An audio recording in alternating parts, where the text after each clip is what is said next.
Hello, greetings. This is Gilles Morcien. I thought I'd come and say hello on this Sunday. I think it's April 22nd, 2018, if my calculation are just. So we are. I'm going to pull out a few cards. Although the tarot is true that it's like we should only use the tarot if we doubt, if we are sure of ourselves. We have no need for confirmation from the universe. I do not use the tarot as a fortune telling. It is just a mirror. Usually the tarot reflects something we already know, but it's confirmed something we already know. So what is the highest wisdom for us today is happiness. Happiness is the Epicurean. Epicure was the first philosopher that thought that happiness was the highest attainment for humankind. And in many sense, this happiness cannot be. If we want to enjoy happiness on a pure level, we have to decide it and choose it regardless of the circumstances of our life. Because if we depend on happiness from something outside of us, whatever makes us happy can also make us very sad if it is removed. So if we choose that happiness as the wisdom, as the state of being that we are seeking, then we cultivate that, and every circumstances of our life can increase that happiness. And when something uncomfortable comes, happiness can buffer it and transmute it into something else without being affected by it. What we need to understand is the mission. What is our highest mission? Why did we come here? What is our purpose? What is our sense of our life? How do we find the greatest service? How do we find the greatest fulfillment? And this fulfillment is never. There may be compromise within the ego self, but the compromise cannot be the compromise with our principle, the compromise with our sense of self and joy. That cannot be compromised. If we compromise that, then we lose everything. So it is important to stay true to ourselves. What we need to do is rejoice. It is about rejoicing, to be enjoying in the state of rejoicing. So let us enjoy and be prepared for the great unfoldment that is coming. And the general card for us is determination. It is the sense of stamina, the focal point, to be able to stay within the direction without being allowing ourselves to allow anything to interfere within this great process of joy unfoldment. Well, I hope this will resonate with you. I'm going to pull out one card from the Past Life Tarot to see what maybe today we need to see is the finances. So it is quite a wonderful thing. Finances is marvelous. It is fabulous. It is something that, due to the fact that we live in a society that is monetarized, so to speak, it is good to have plenty of abundance in finances so that we can be free to enjoy life. My father had a client.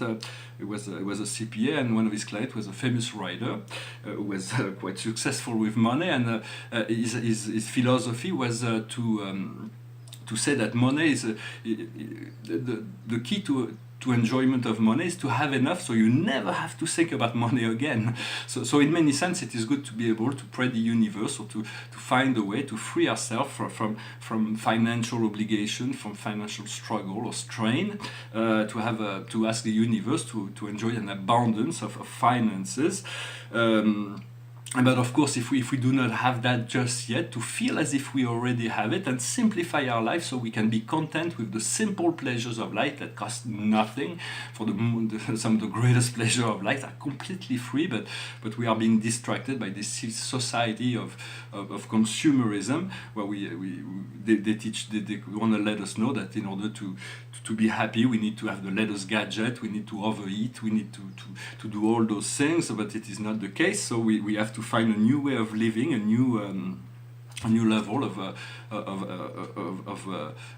of consciousness. Of course, full consciousness is something we are moving towards. What we call full consciousness is something relative. Full consciousness means the reintegration of all our subconscious and past life to obtain a light body, to access psychic powers, to become galactic being, eternal being. For love is, in the third dimension, love may be an emotion, and in the fourth dimension it may be an energetic field that envelop life. But in the fifth dimension and above, it is a field of eternal reality where there is nothing that can ever be it is everything. It is the truth of life that we recognize ourselves as integrated within the field of love of the earth and the sun, and to be one with it all.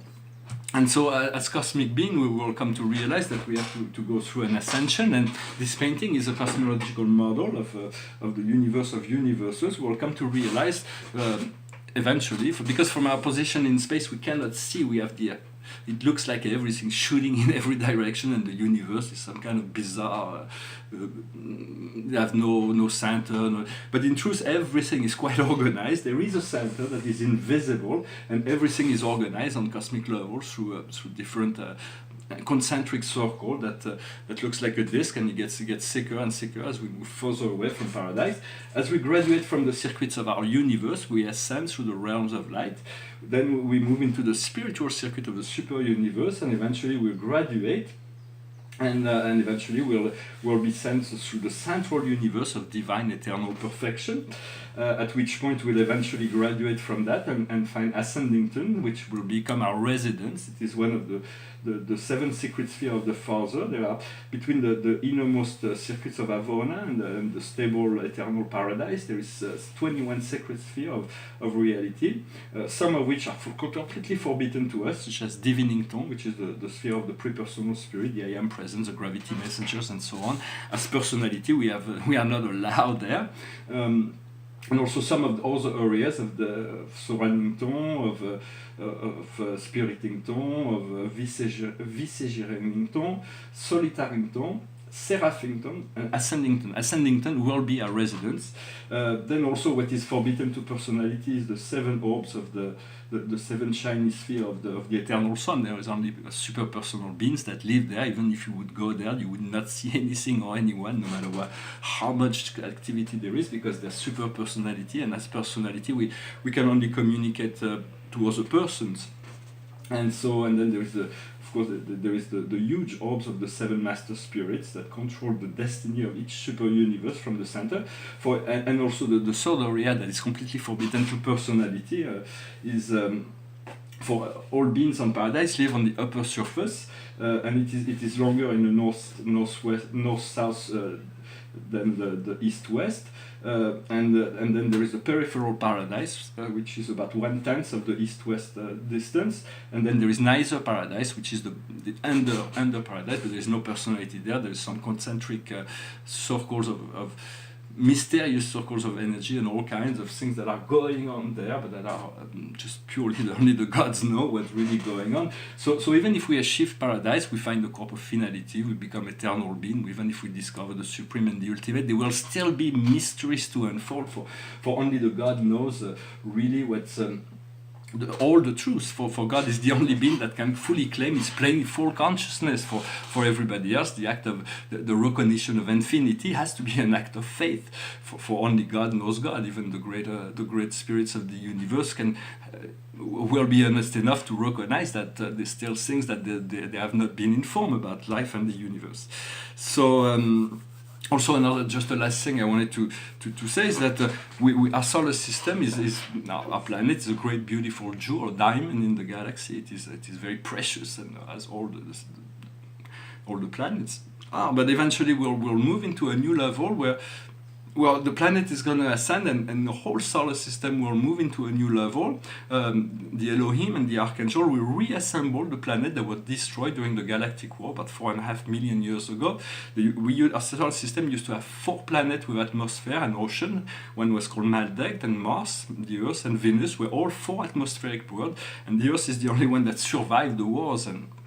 But everything will be reassembled in time, at which point we will integrate the system of Sirius. We'll find a closer orbit to Sirius A, and we'll integrate this great system, and then we'll align into the central sun of our universe, which is Alcyon in the Pleiades, to eventually align with the Sagittarius Center in a major sector of our super universe, to eventually align with the great central sun of our galaxy, before we can align into the omnigalactic source. Those are a different level of alignment with the light and the spirit of life. For all those things are progressive and gradual, but eventually we are really at the time of shift and transformation, for we do not need the majority of being to be moving towards full consciousness. We need 144,000 beings that are in relative full consciousness. They can unify their source and ideas, and that will transform the world. Whenever although this number has been attained, the light workers are not yet working as one unified consciousness, and that's why the matrix is still being there's still the shadows that are still being projected, but they may come an event in the future that will shift everything, and humanity will return to this desire to learn and to put at the center of life the quality of life rather than the accumulation of money.